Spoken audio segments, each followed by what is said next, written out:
గారిని మాట్లాడవలసిందిగా కోరుతాము.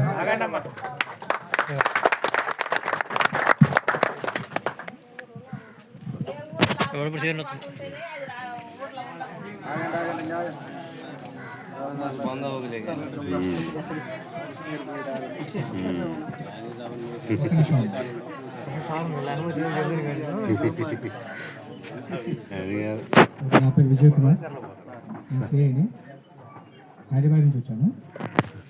ఈ నార్కోటిక్ డ్రగ్స్ అంటే మాదక ద్రవ్యాలు, ఈ మాదక ద్రవ్యాల గురించి తెలియజేయడానికి వచ్చాను. స్పెషల్గా ఈ ఏజెన్సీ గ్రామాలు ఏవైతే ఉన్నాయో వాటి మీద కొంచెం ఎక్కువ ఫోకస్ చేయమని చెప్పేసి మాకున్న ఇన్స్ట్రక్షన్స్, దానికోసం ఎదురు చూస్తూ ఉన్నాం. తెలంగాణ ప్రభుత్వం ఏర్పడిన తర్వాతకి ఈ 99 ప్లాన్ 99 రోజుల ప్రణాళికలో భాగంగా ఒక భాగం ఈ నార్కోటిక్స్కి ఇచ్చింది. ఏది? డ్రగ్స్. ఈ పిల్లల భద్రత డ్రగ్స్కు అడ్డుకట్ట అనే స్లోగన్. పిల్లల భద్రత డ్రగ్స్కు అడ్డుకట్ట అంటే పిల్లల భద్రతకి ఏదైతే ఉందో, పిల్లలు మంచిగా ఉండాలి అనుకున్నప్పుడు ఆటోమేటిక్గా డ్రగ్స్ అనేవి ఉండకూడదు. ఇవి ఉంటే ఆటోమేటిక్గా వాళ్ళ భద్రతకు అది అడ్డుకట్టకుంది, దానివల్ల వాళ్ళు నష్టపోతారు అని చెప్పి ఇది ఒక స్లోగన్ పెట్టి ఆ స్లోగన్ పరంగా మమ్మల్ని ఇన్వాల్వ్ చేస్తారు దీంట్లో. మీరు చెప్తున్న ఈ సారా ఇవన్నీ ఏదైతే ఉన్నాయో అవి పెద్దలకి సంబంధించినవి, అవునా కాదా? పెద్దలకు సంబంధించి. ఇప్పుడు నేను వచ్చింది ఓన్లీ ఏంటంటే చిన్నపిల్లలు ప్లస్ చిన్నపిల్లలతో పాటు కాస్త యువకులు ఎవరైతే ఉంటారో యువకులకు సంబంధించి అనమాట. పిల్లలు ఇందాక చెప్తూ ఉండే ఈ డ్రగ్స్ ఏదైతే ఉన్నాయో డ్రగ్స్ తీసుకోవడం వల్ల చిన్నపిల్లల మీద అఘాయిత్యాలు ఎక్కువ అవుతూ ఉన్నాయి. చిన్న డ్రగ్స్ ఉంటాయి కదా, ఈ డ్రగ్స్ తీసుకోవటం వాటి చిన్నగా అలవాటు పడిపోయి బాన్సులు అయిపోవడం, దాని తర్వాత వాటిని తీసుకోకుండా ఉండలేకపోవడం, ఇలాంటివి జరుగుతూ ఉంటాయి. ఈ స్పెషల్గా ఏంటంటే ఏజెన్సీ ఏరియాలలో వచ్చేసరికి ప్రాబ్లం ఏంటంటే మేము మెయిన్గా చూస్తూ ఉంటాం, చాలా పెట్టాను కేసెస్ అనేవి, చాలా కేసెస్ ఉంటాయి కదా, గంజాయి కేసెస్ చాలా పెట్టాం. వాటిలో స్పెషల్గా ఈ గంజాయిని పండించే ప్రాంతాలు ఏవైతే ఉంటాయంటే ఛత్తీస్గఢ్ అండ్ ఒరిస్సా ప్రాంతాలలో ఈ యొక్క గంజాయిని బాగా పండిస్తారు. పండించే ముందు వాళ్ళు ఏమనుకుంటుంటే ఒరిస్సా వాళ్ళు, గంజాయిని నేను తాగను కదా, ఓన్లీ పండించి ఏముంది, ఎవరికి కావాలంటే వాడికి అమ్మేస్తా, నేను తాగేటోని కాదు, నా ఊరోడు తాగేటోడు కాదు, నా పిల్లలు తాగేటోడు కాదు, దాన్ని ఏముంది నేను పంపించోండి కదా అని చెప్పి వాడు పక్కకు పంపిస్తాడు. దాన్ని మంచి ప్యాకింగ్ చేస్తారు.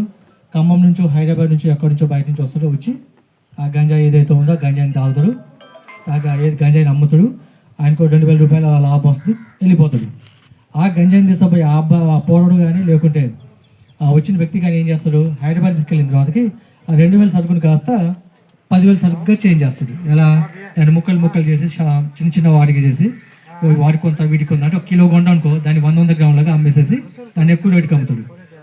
ఆ తర్వాత మళ్ళీ మన పిల్లలే, ఇక్కడున్న పిల్లలే ఏం చేస్తారు, చదువుకున్న పిల్లలు ఉంటారు కదా, వాళ్ళే దాన్ని ఒక 500 రూపాయలు, 100 రూపాయలు, 200 రూపాయలకి తీసుకొని ఈ చిన్నగా సిగరెట్లు బీడీలు అలవాటైన పిల్లలు ఉంటారు కదా, వాళ్ళు అక్కడ కొనుక్కొని వాటిని తాగుతారు. వాటిని తాగి ఆటోమేటిక్గా ఎవరు అనుకున్న పండించేది ఎవరైతే ఉంటారో పండించే వ్యక్తి ఏమనుకుంటారంటే నా పిల్లోడు కాదనుకుంటారు. కానీ అటువంటి వాళ్ళ పిల్లోడు కాకపోయినా కానీ అటువంటి పిల్లలు ఉంటారు కదా, తల్లిదండ్రుల పిల్లలు, చాలామంది వీటికి అలవాటు అయిపోయి పిచ్చోళ్ళైపోతూ ఉన్నారు. నిజం చెప్పాలంటే ఎంత ఘోరంగా ఉందంటే సిచ్యువేషను. మీకు కేరళ రాష్ట్రం చదువుకున్న వాళ్ళు కేరళ రాష్ట్రం ఐడియా ఉందనుకుంటా. కేరళ రాష్ట్రం అనేది ఎప్పుడు కూడా అక్షరాస్యతలో ఫస్ట్ ఉంటుంది. ఇప్పుడు ప్రజెంట్ చూడండి, కేరళ రాష్ట్రం అనేది రాష్ట్రతలో అంత ఫస్ట్ ఏం లేదు. డ్రగ్స్లో ఫస్ట్, డ్రగ్స్ కేసులలో ఎక్కువ డ్రగ్ కేసులు ఏ రాష్ట్రంలో ఎక్కువ ఉన్నాయి అంటే కేరళ రాష్ట్రంలో ఎక్కువ ఉన్నాయి.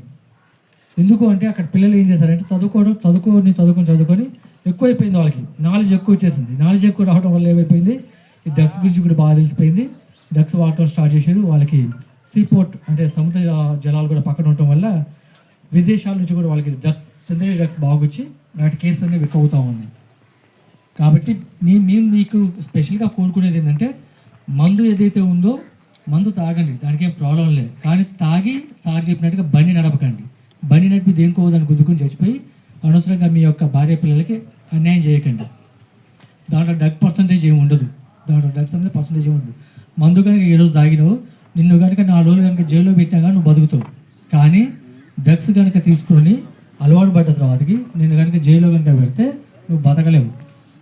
వీటికి గుద్దుకొని నాకు అది కావాలి అని చెప్పేసి తనలాడుకొని చస్తావు లాస్ట్కి. కాబట్టి